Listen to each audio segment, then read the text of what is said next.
Cops discover a car filled with serial killer's victims. Yes. Safe. There's no safe like Simply Safe. Police just arrived at an airport parking lot to investigate reports of an abandoned truck. Initially, it seemed like just another routine call with nothing unusual. But that's when it hit them. That smells. I think it smells like decomp. I can smell something.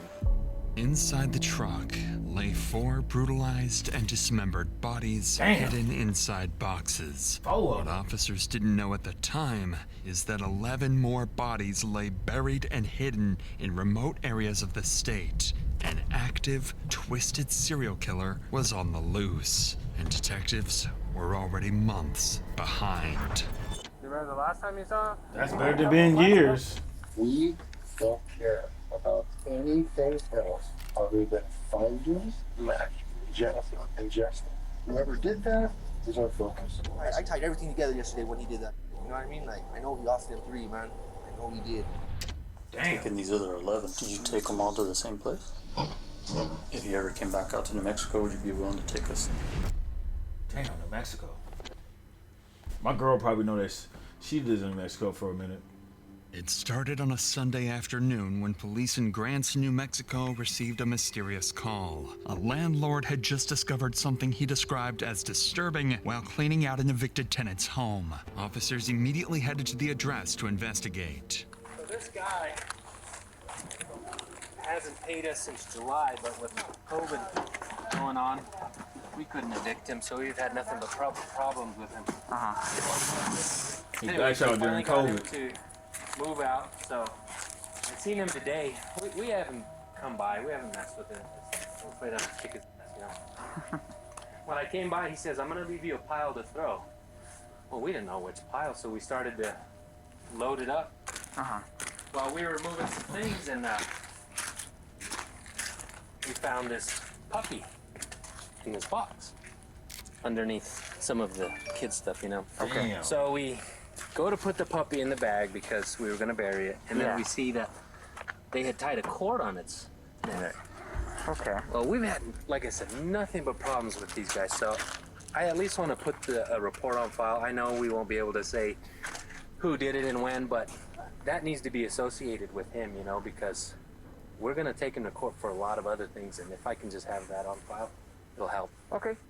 It was Damn. clear the puppy had suffered a horrific death. Animal Killed the control pup. arrived shortly afterwards and confirmed it had been deliberately tortured, noting a cord tied tightly around its neck. The cruelty of the scene was deeply unsettling, and the officer immediately recognized they were dealing with someone truly twisted. Unhinged. Yeah, that was just straight up.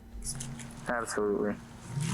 That's just sad. That right there just really got to me because it's like, that's not cool at all. Right? No.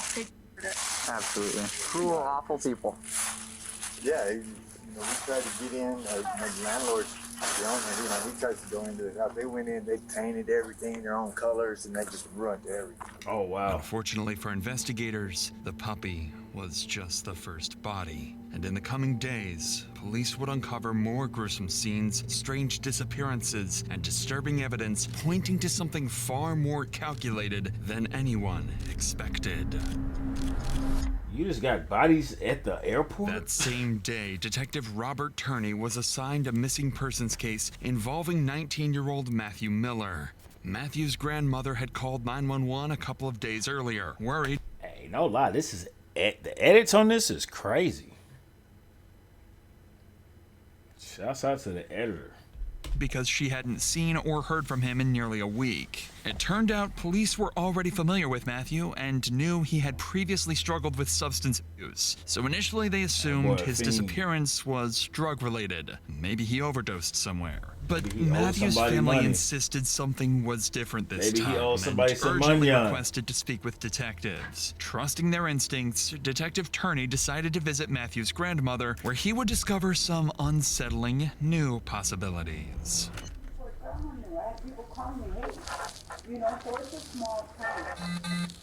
So you guys can help me out by just calling around to hospitals, clinics, rehabilitation places, other county jails and just see if he's there. So prepare for the worst and hope for the best. Okay. But I will tell you, I had more than enough to arrest Matthew several times, and he's not one of those people that I wanted to arrest. Matthew is not going to pull a gun on anybody, right? To get his drugs. Yeah. No. He's not that kind of person. Yes. Yes.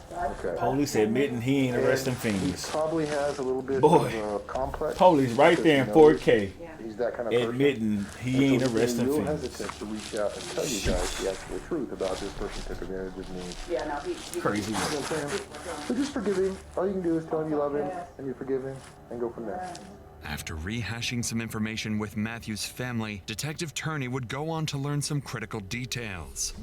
Matthew's girlfriend told the family she saw him getting into a vehicle with several other people, including a blonde woman named Jennifer Lannon, someone Matthew had recently been spending time with. He also learned that Matthew often spent time with a close friend named Justin Mata and his girlfriend, Leonie Calzada. All three were known to use drugs together. Acting quickly on these promising new leads, police began searching locations Matthew was known to frequent. That was the fiend call. And soon enough, they located Matthew's Chevy Colorado truck parked and seemingly abandoned within a few blocks away from Leonie and Justin's residence.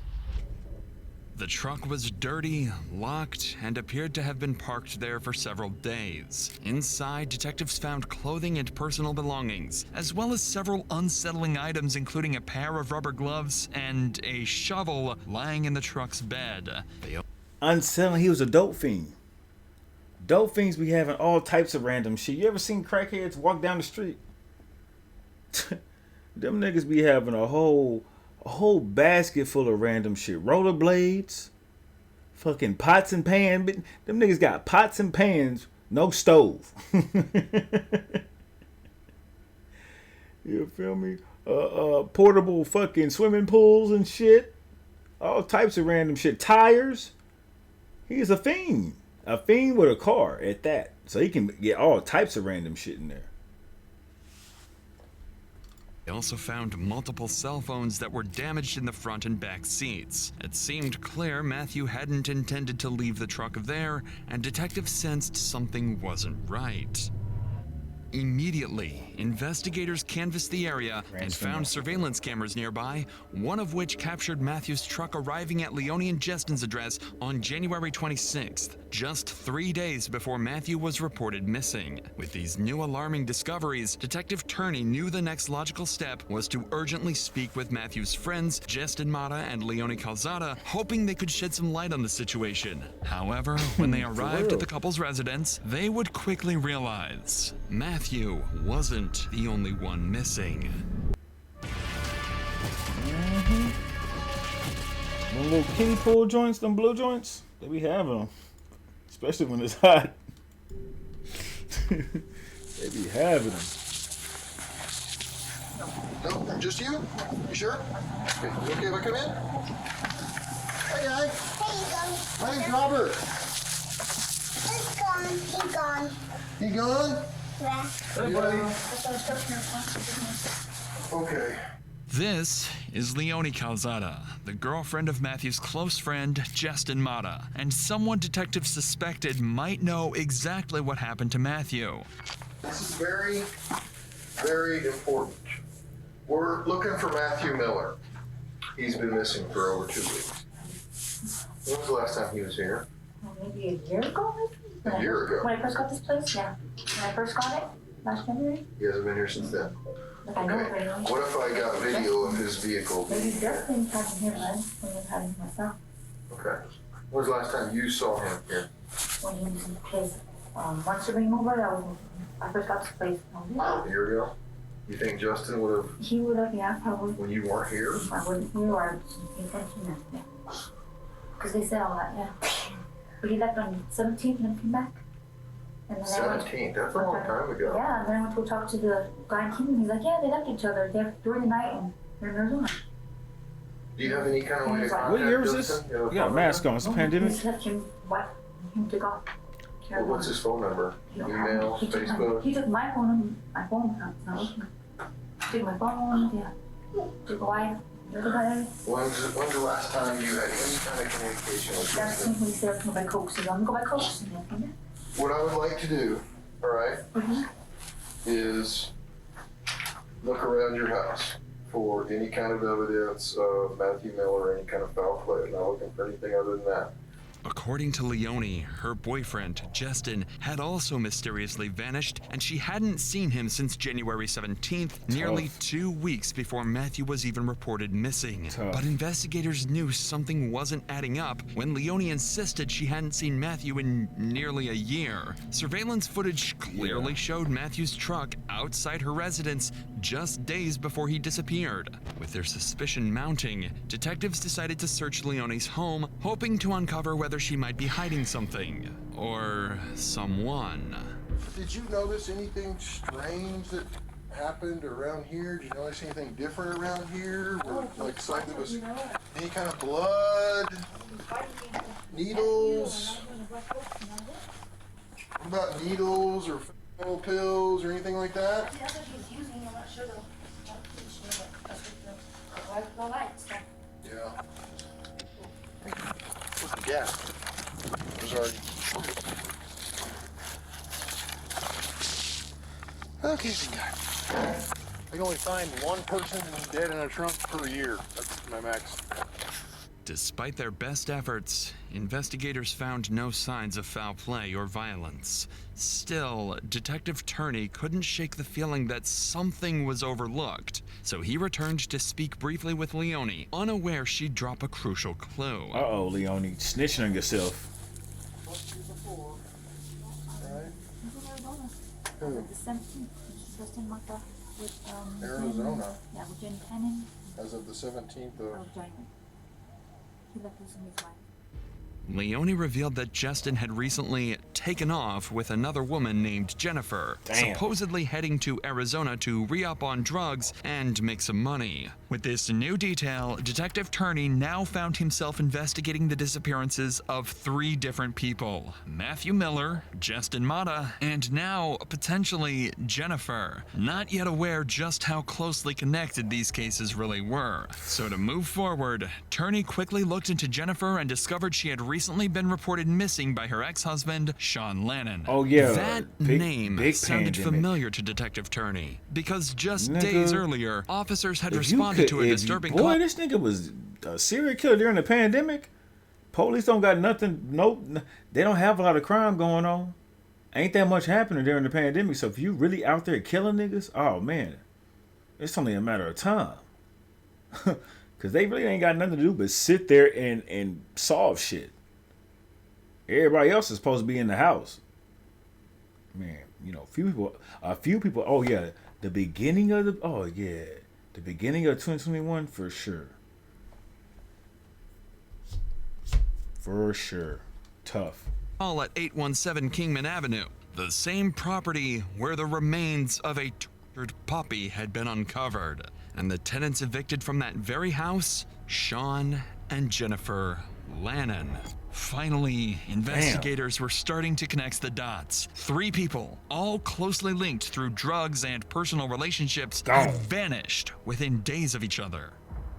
Detective Turney realized it was time to canvass the neighborhood surrounding Sean and Jennifer's former home, hoping a neighbor might have seen something suspicious or could offer the lead they desperately needed. That's when they found a neighbor whose security camera was pointed directly at Sean and Jennifer's old residence. Cheryl. And what the investigators saw Cheryl on the said she footage got would the security finally camera. bring some much-needed clarity to their case. Without this neighbor's camera, detectives might have hit another frustrating dead end. And it shows just how important reliable security can be, because when something happens, every second matters. Here come an ad. That's why I partnered with me and my on the way, or the dog, which sends me through. You can arm when I was a 60 crew, and yours.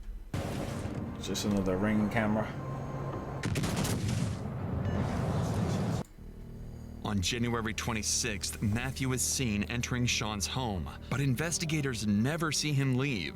Hours later, Sean is spotted on camera driving away in Matthew's truck, and when he returns, he's alone, on foot, and Matthew is nowhere to be seen. Damn, Sean.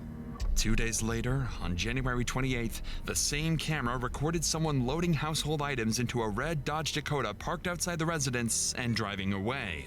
This CCTV footage marked a critical turning point for investigators. For the first time, detectives had visual proof of Matthew at Jennifer and Sean's residence. With this significant new lead, the next step was clear. Detective Turney needed to speak directly to Sean. Only his account could clarify what happened that day and potentially reveal crucial details about the missing trio. Come on, Jonathan. The next morning, Detective Turney reached out to Sean and agreed to sit down for a formal interview. Whatever Sean said next had the potential to shift the direction of this case completely. So, That nigga got first things first, let's... holes cutting his jeans and his knees. Okay. He's guilty. Have you ever seen Matthew Miller? You know who I'm talking about? Was he over at your house? Yeah. It's been for weeks. I'm not very enough to it's definitely been about weeks. Before the 3rd? Was his truck ever parked at your house? For more than like a day, overnight? I'm not sure. Have you ever driven his truck? You've driven his truck. When was the last time you drove his truck? A couple weeks ago. A couple weeks ago? So, again, when did you find out that they split and took off to Arizona, ran away together, whatever? It was 7 weeks ago. Came back all week. Come back. Did you have anything to do with Jennifer's disappearance, Matthew's disappearance? I don't think Do so. you think something bad happened to Matthew and Jennifer? I know Jennifer drug and shows used to be when she came back with more bills than I could imagine anybody would have. She loved those. Man, I just got a really, really bad feeling about all this. I do. You don't seem... I've been She a drug circle addict. for a minute. Has she ever done this before? Yeah. Yeah, she a During drug the addict. interview, Detective Nigga, Turney what you notices something expect? strange. Sean remains unnervingly calm. I get that, but she's a drug addict. He's probably like, yeah, bro. She run off with niggas all the time. She gotta feed that high. You feel me? Scratch that itch. For real. Considering his ex-wife and the mother of his 3 young children has just vanished. Turney begins to question whether Sean is simply a bystander caught up in a tragic situation or if he knows more than he's letting on. The next day, Detective Turney would get his answer, as police received an unexpected call from a man named Josh Hall. Okay, Josh Josh. was an acquaintance of Matthew Miller and claimed he'd recently witnessed something that deeply concerned him, directly related to the strange disappearances. Investigators quickly arranged for a meeting with Josh, hoping his account would finally provide the breakthrough they were looking for. Hey man, what's going on with Matthew, man? That's my chick's cousin. Check this out, man. Check this out. That's all me. Check this out, man. Yesterday, right, was at Kelly's. Right, Sean told me to go talk to you. I guess he had to go talk to you or something. Talk to cops. He goes, hey, Kelly's in the garage, stashes the bag in the ceiling. Gun, Jack, his wife's IDs, some clothes, some other everything. Just stashes it there. Says he had to go talk to the cops. I was there. I was there. Sean Damn. killed all 3 of them, man. Damn. I'm telling you, he murked all 3 of them people, man. He's putting it off on Martha that they ran off and everything. Why in the? Yeah. I don't know, man. Kelly's like my sister. I know all of it, you know. Damn. Killed all 3. I know he did, man. I know he did. Damn. He man. said Sean murked Come on, they find everybody. a truck right by his house. You know what I'm saying? And it was throwing a trip over his. You know what I mean? Like, Martha was his chick. Martha was there. Oh yeah, I know he was salty about He's a that. smart man. He's kid. Look how long they've been missing for. He just barely reported his wife missing. His wife's been missing since like the 23rd. Since last month, you know what I mean? She's been missing the same time Matt's been missing. And after he left and everything, went to go talk to you, Kelly went in there and opened that and everything. Was strapped, her IDs, some other personal stuff of hers, some clothes, and what did she do with it? God, she wigged out. I had her with me the whole time. She was stripping her. Oh. And then Danny Limos took off with it. He was there too. Danny Limos took the gun. This nigga town on everybody. God damn. They know not to do nothing in front of him. Boy. That's why you gotta be careful, boy. Sometimes you gotta do stuff solo. Dolo. You can't tell now, nigga. This nigga giving up people's name we ain't even been introduced to. And then Danny Lemos took off with it. He was there too. Danny Lemos took the gun. Took the shot. What vehicle was Danny walking? walking? Yeah, he was walking. That boy murking niggas walking. He tripped me out yesterday. That's how I tied everything together yesterday when he did that. You know what I mean? Like, I know he offered them 3, man. I know he did. Josh claims that Sean arrived at the residence of a woman named Kelly DeSoto, carrying a bag he carefully hid in the ceiling of her home before leaving to speak with detectives at the police station. After Sean left, Kelly discovered the hidden bag, removed a gun from inside, and handed it off to a man named Danny Lemos, locally known as Dog, who quickly took the weapon and left on foot. When Sean returned and realized the bag was missing, he became visibly agitated, smashing his phone on the ground before storming out. These troubling claims raised immediate suspicion around everyone involved, including 2 new persons of interest, Kelly DeSoto and Daniel Lemos, both closely associated with Sean and Jennifer based on Josh's statement. Danny Lemos was nowhere to be found at the time, so Detective Turney knew he urgently needed to verify Josh's account by speaking directly with Kelly, and more importantly, find out if she was hiding anything that could help connect the dots in this increasingly tangled case. Damn. Oh, yeah. Don't tell me Sean got rid of them too.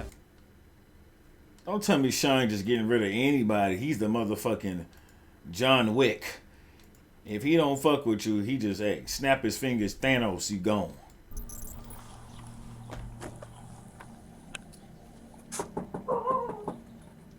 When investigators first arrived at Kelly's house, she agreed to meet them at the station for an interview, but refused their offer of a ride, saying her boss would bring her in about 30 minutes. However, when the time came, Kelly never showed up at the police station. And they believe that? It was a that? major red flag, and it made investigators even more suspicious And they of her. believe that? 2 hours later, Detective Turney returned to her house, suspecting that Kelly might be stalling for time or trying to cover something up. No. It's Robert, Ben, the detectives. Hi. Ready? She hasn't gotten here yet. So I talked to my lawyer, and he told me that I didn't have to go with you guys. You don't have to. What is it about? Can you tell me? It's about the disappearance of Of Matthew Miller and Jennifer Lehman. Sean Lehman. Sean is not missing. I know he's not. This time, Kelly's behavior was noticeably different. She appeared distraught, reluctant to cooperate, and quick to mention her lawyer. Oh, yeah, Detective she Turney talked to the felt lawyer. certain that she was withholding crucial information and decided to press harder. Shit. Was Sean here yesterday? He came out yesterday. How many times? Well, we just. He came inside. He told me that he had to go down and report Jennifer missing. Big, you just literally said you talked to your lawyer and he said don't say nothing to them, and you literally talking to them right now. That's crazy. Did Sean hide anything in the house that was later taken? No. Did he destroy his phone? Yeah, right here. I forgot. He destroyed his phone. Did he bring a bag inside that had a gun? No. Or any of Jennifer's identification cards? And did you look in it? No, I didn't see. Did Danny Lemos take the gun later? No. Do you think he did something to Jennifer and Matthew? I honestly don't. He doesn't seem like that type of person. I think you're lying to me about the bag and the gun and Jennifer's ID. You need to close the door. Oh no, I don't know anything about. Like he asked me, he said, "Where's You didn't my?" bring anything in. Yeah, no, I didn't see him bring anything in. Oh, you're forgetting what I already spoke with. I know. Sean has some stuff in your shed. Yeah, did you? When he was moving, I don't know. I didn't question him. Happened yesterday? No, I don't think so. Have you went through it? No. After some more pressure, Kelly admitted she had several suspicious bags in her shed, supposedly belonging to Sean. Curious about the contents of the bags, detectives quickly followed Kelly to take a closer look. I'm pretty sure hot cheese. Yeah. I told that box there is not his, I don't think. I'm sure it's not. And that paint can is not his. This one? What about this one? That's his. That. This bit went from I'm talking to my lawyer to I'm helping these niggas pointing to the shed. Elaine? She let us search that thing from head to toe. And outside too. Despite their best efforts, detectives found no clear signs of blood or evidence linking back to the missing people. It was a frustrating dead end, and the chances of finding them seemed increasingly slim. At this stage, investigators had narrowed down their focus to several individuals close to the missing trio, each with conflicting stories and questionable behavior that kept detectives on edge. Yeah, But without everybody in hard there evidence, sketchy as options hell. were increasingly running out. Desperate for a Everybody's sketchy. breakthrough, Detective Turney secured a search warrant for Sean and Jennifer's former home at 817 Kingman Avenue. Unsure exactly what or who they might encounter, officers cautiously approached the property, prepared for any potential threat.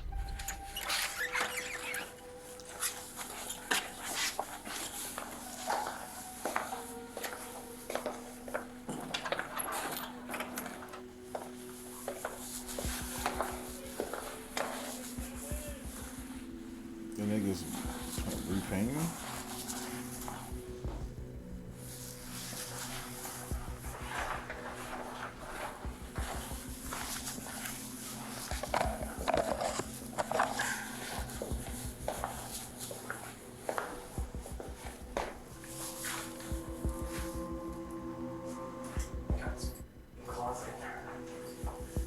Yet again, investigators were too late. The house had already undergone extensive renovations. Damn. Carpets removed, drywall stripped. Damn. Any potential evidence completely erased. Damn. Unbeknownst to investigators at the time, the critical evidence they desperately needed was sitting in an abandoned truck, miles away, just waiting to be discovered. For now, though, every possible lead was exhausted, and Detective Turney knew it was time for a more direct approach. So he called Sean once more, determined to extract something, anything, that could finally lead investigators to the missing trio. Crazy work. Hello? Hey, is this Sean? Yes, it is. Hey, Sean, this is Detective Turney. How are you doing? Good, how are you doing today? Good, man. I've been trying to get a hold of your other number, and it's not working. So, No, I apologize. Sorry. so you know anything new? No, I haven't heard anything. Nope. Okay. Are you still around town?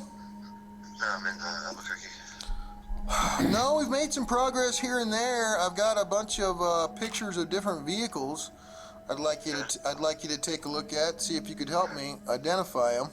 Good time tomorrow. I wanted to come in and stuff I got to return to the school. Okay. All right, just make sure the kids are taken care of, and we'll go from there. Yeah. All right, Thanks, sir. we'll see you tomorrow. Bye. Thanks. Sean sounded cooperative and willing to help, promising Detective Turney he would come in for questioning. Yet, Sean never showed up. Of The course next day, not. Turney even offered to personally pick Sean up and bring him to the station. But once again, Sean failed to appear. At this point, Turney felt certain Sean was deliberately stalling and knew they couldn't afford to waste Sean any didn't more want to time. talk to you He's goofies. done playing cat and mouse. Sean did not want to talk to you niggas from the get-go. With the CCTV footage and He was witness slouched statements over pointing in that directly at Sean room. and Danny as crucial figures, Detective Turney knew he needed to bring them in for questioning. So investigators dug deeper into both men's backgrounds, and that's when they hit the jackpot. Sean had an outstanding warrant for missing a court appearance related to a 2020 assault and battery charge. It was the break they needed. On February 25th, officers located Got that Sean in nigga. Albuquerque and arrested him without incident, transporting him directly to the Grants Police Department for questioning. Detective Turney's goals for the interview were simple: determine exactly what Sean knew It's about over. the That missing nigga got a trio slice and of pizza find out where already. Danny Lemos had vanished after taking the alleged gun. Let's go back to Matthew's truck. Okay, so it starts to back in there, And you're the last one who drove it. Right. So let's go backward from when you parked it. Where did you go with it that day? Do you remember specifically? The only places I ever traveled was one time to McDonald's. I thought that was the last day we ever used it. And I got Smith's, we got water, food, Walmart, that's it. Is there a tracker on the truck? My phone was always on, like, pulling the line on it. I'm not going in the mountains. I have children. I don't have any bodies. Like, I was a medic in the Army. Like, I have 3 kids. I don't think you're capable of doing something like this. I think you're very capable of defending yourself, though. An accident happens. If it was an accident, I would be like, that's self-defense, because self-defense is feasible, but literally, no. The biggest fear in my house, why the pistol stayed in the house, was Tato, like dog. Like, Yeah. that guy scares me. I'm not gonna lie about it. Yeah. So, Who told you to park it there? Justin? Justin was there at the house, talking with, like, they're all chewing on the soup. Who's all there? Jennifer, Justin, and Matthew. And he gets a boatload of pills from him. And they're like, we're gonna go score. I mean, they had no money, nothing. So you take the truck and the kids. No, they leave the truck. And literally, I'm like, well, I need to go. Like, can I get some fucking groceries or some shit? Okay. And literally, I'm like, what do we do with the truck? He's like, leave it. I'm like, you're leaving the shit here? Like, no. I was like, you're not gonna park in front. No, I need to go to the dumpsters. I need to go to McDonald's, water, you know. And so they told you in the house, when you're done with it, to park it at the Lubbock Apartments. Matthew wanted to park it down the street. He says, no, my buddy's over there near the apartments. Just leave it there. As the interview continued, Sean seemed to have an answer for everything, including the CCTV footage, claiming he only moved the truck at Matthew and Justin's request. He also appeared to casually downplay the entire incident, insisting the trio's disappearances were simply part of a drug-related business venture, nothing criminal. But Detective Turney wasn't buying it. He knew Sean's explanation didn't match witness statements, and his earlier actions were too suspicious to ignore. But without solid proof, Turney couldn't directly refute Sean's story. So, to move forward, Detective Turney changed tactics. He decided to deliberately introduce Danny Lemos into the conversation, offering Sean an easy scapegoat. If Sean took the bait, Turney might finally uncover what Sean was hiding, or at least gain insight into what really happened to the missing trio. Did Danny kill him? I have no idea. I literally spent most of my time with the kids. If I had to guess who would kill him, it would be the guy saying, if I'm going to dispose of bodies, I'm going to put him in my pig. And he showed me the pig one day because I was helping him at his house. I don't have any answers for Matthew. I don't know much about him. Talk to Dog. If someone's going to move a body and put it somewhere, my guess, the creepy dude that talks about pigs with everything but eyeballs. I'm like, who would know that? Like, this dude's, I'm scared of Dog. So.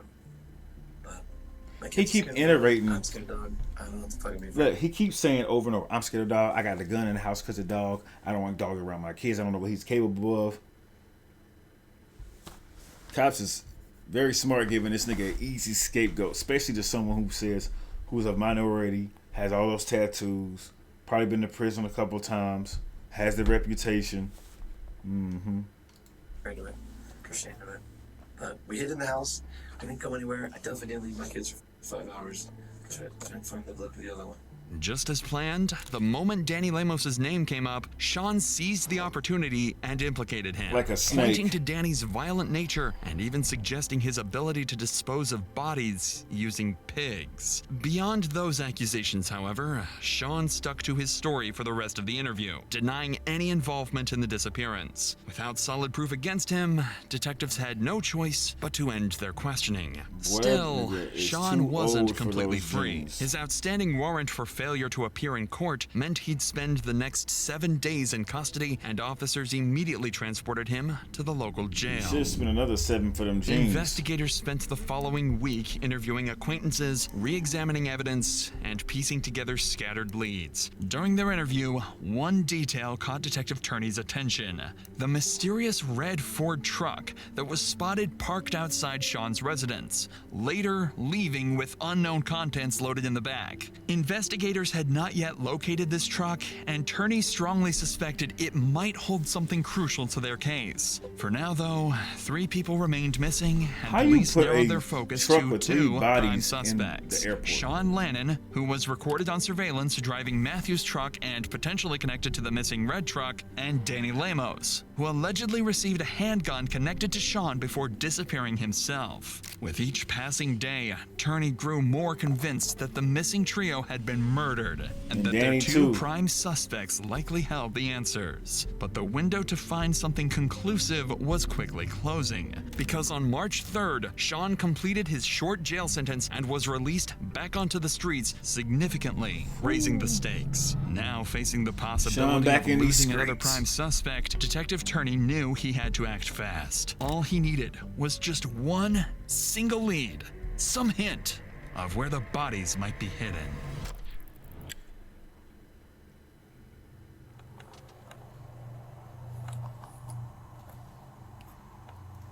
On March 5th, officers received a call from the security at Albuquerque's Sunport Airport about an Why would abandoned you red Ford park Ranger, eerily similar to the one from surveillance footage gathered during the car investigation. What officers found airport. inside would confirm the gruesome truth they'd been searching for.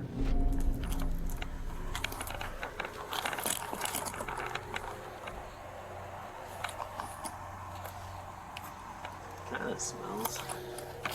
Kind of smells, but I mean, not to like decomposing or anything. You know what I mean?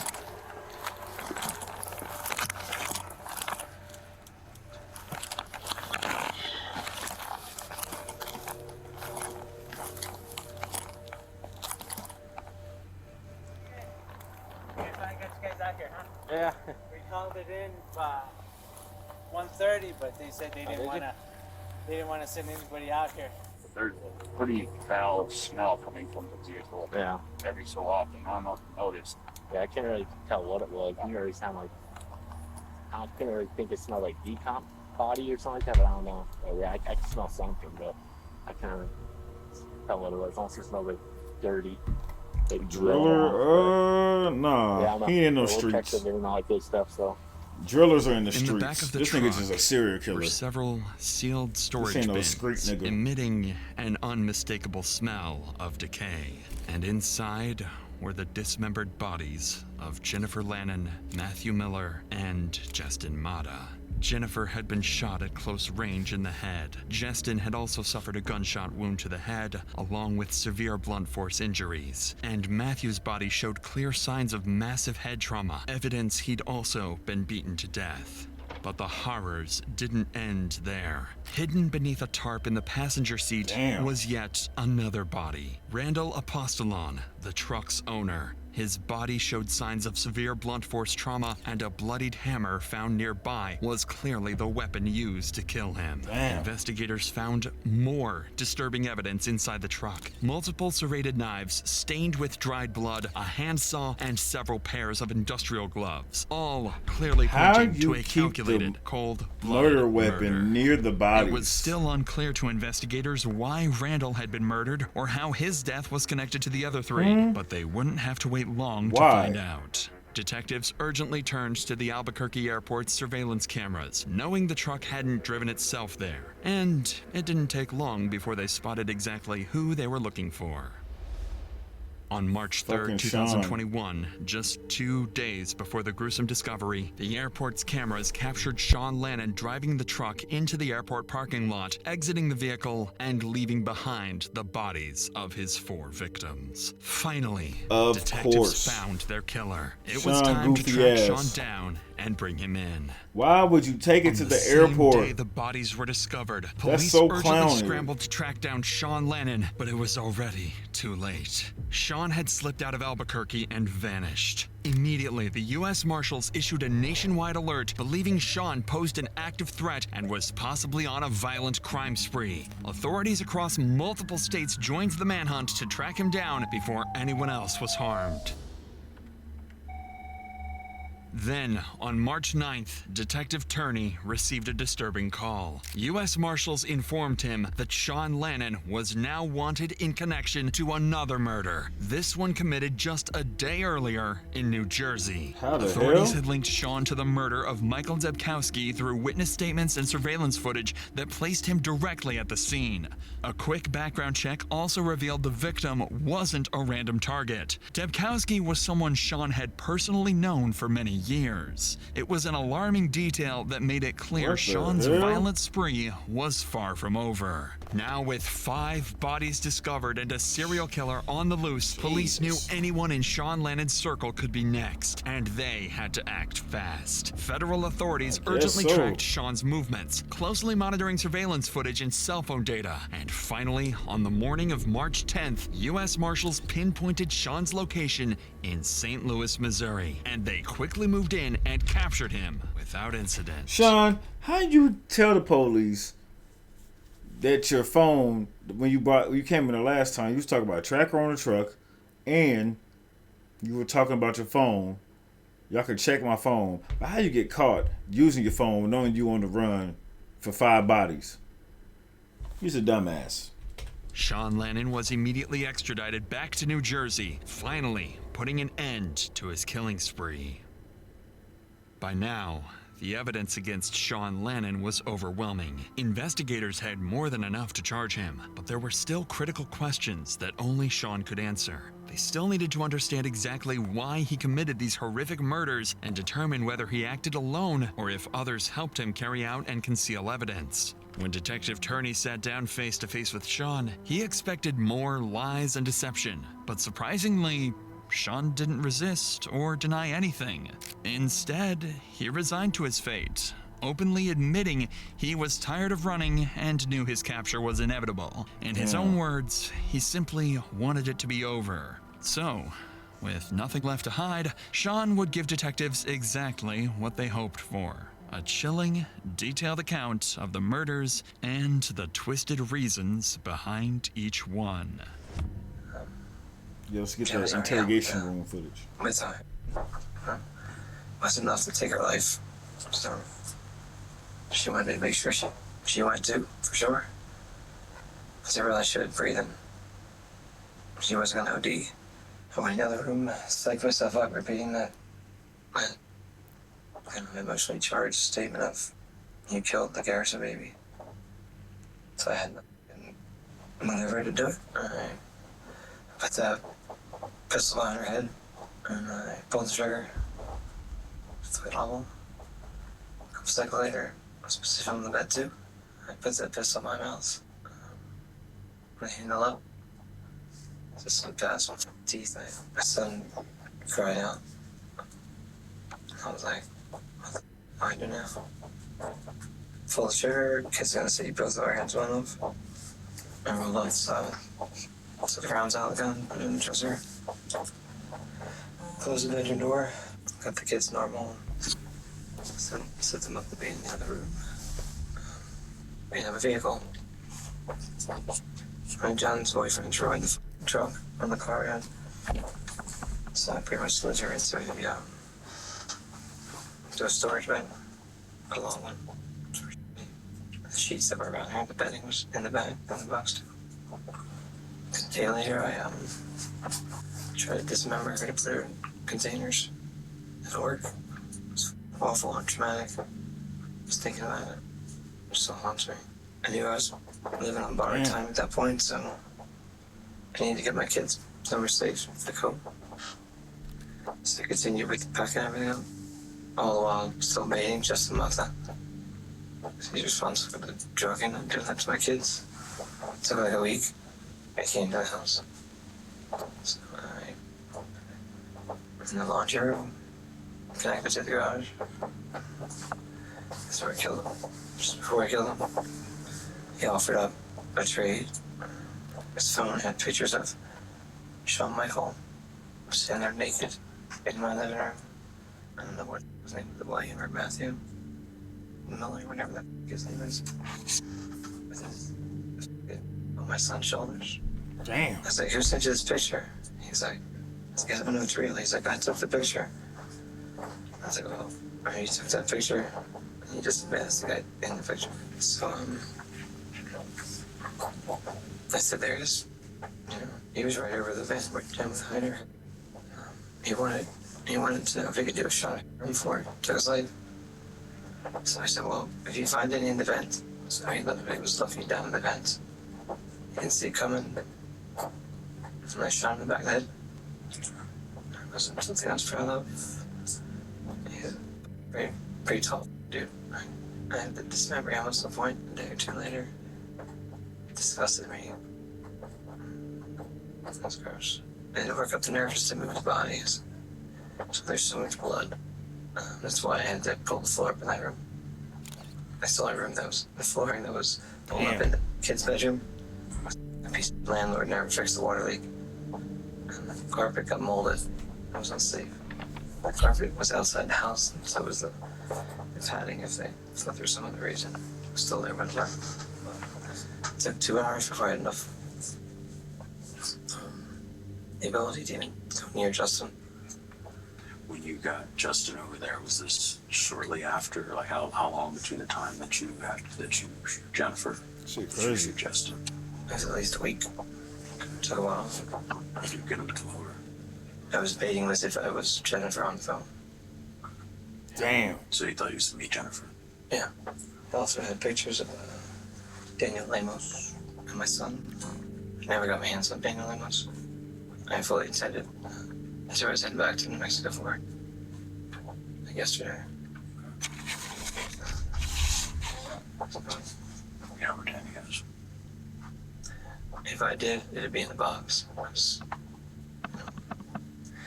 So then I had the 3 of them. Probably that kid comes over, William or Matthew, or his name is, comes over with Felicity, his girlfriend. She looked like she was like 12 years old. And I should her name on the note too.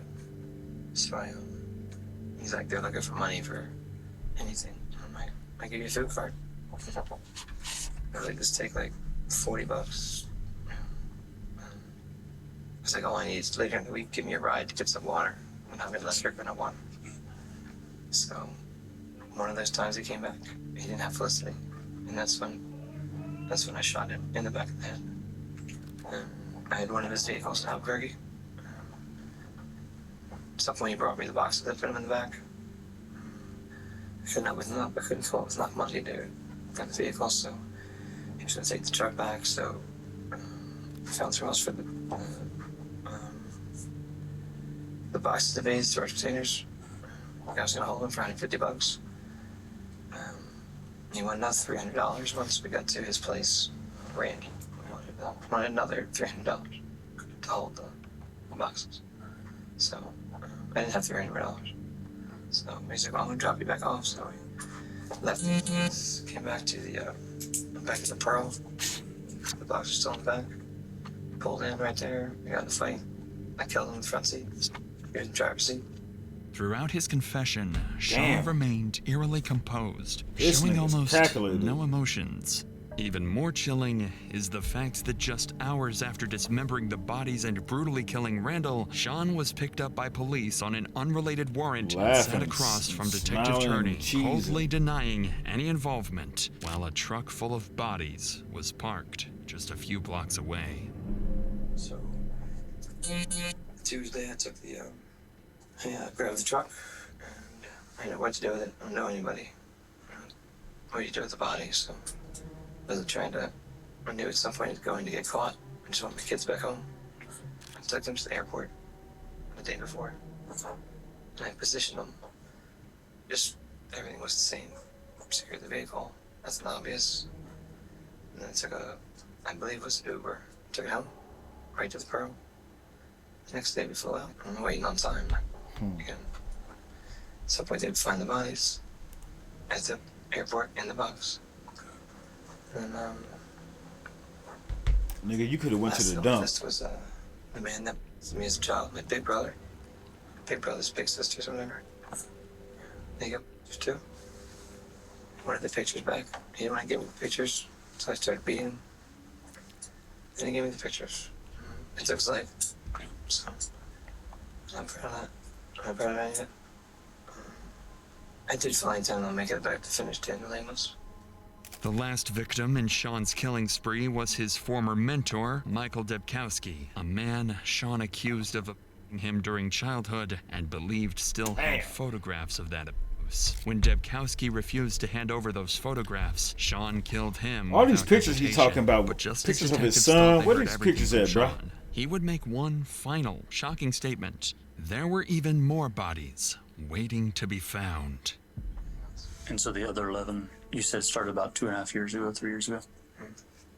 And you disarmed them from guns, and you said knives? Knives, whatever. At some point, I had like almost like a pickaxe, but it was more of a pick. It swung like a pickaxe. But...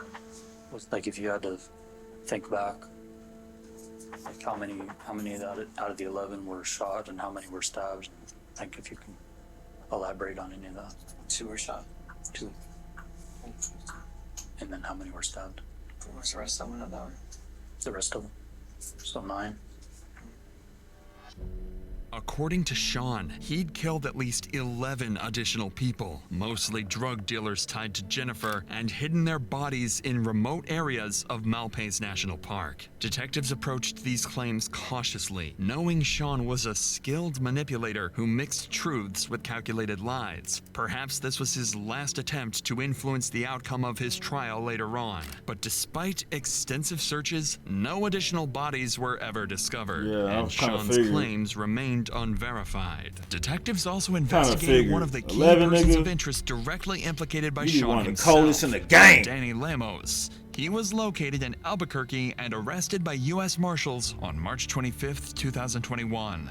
Danny agreed to speak with Detective Turney, firmly denying any involvement and expressing shock that Sean was even capable of these horrific crimes. He admitted taking the handgun Sean had hidden at Kelly's house, but claimed he had no idea it was tied to a murder and had quickly sold it afterwards. After exhaustive interviews and reviewing all available evidence, detectives eventually cleared Danny, along with all other potential suspects, ultimately concluding Sean acted entirely alone. 5 bodies In solo. October 2022, Sean pleaded guilty to the first-degree Little Italy, murder of how we Michael doing, Little Debkowski Italy? in New Jersey. Doing amazing. He was How you sentenced doing? to 35 years in prison. And in May 2024, he pleaded guilty to killing Jennifer Lannon, Justin Mata, Matthew Miller, and Randall Apostolone, receiving 4 consecutive 15-year sentences. As part of his plea agreement, Sean will serve his sentence in New Jersey first, then return to New Mexico to serve an additional 60 years behind bars. God damn, boy. Suck ass nigga when keeping it real goes terribly wrong. 5 bodies. Dumbass took it to the airport. How dumb can you be?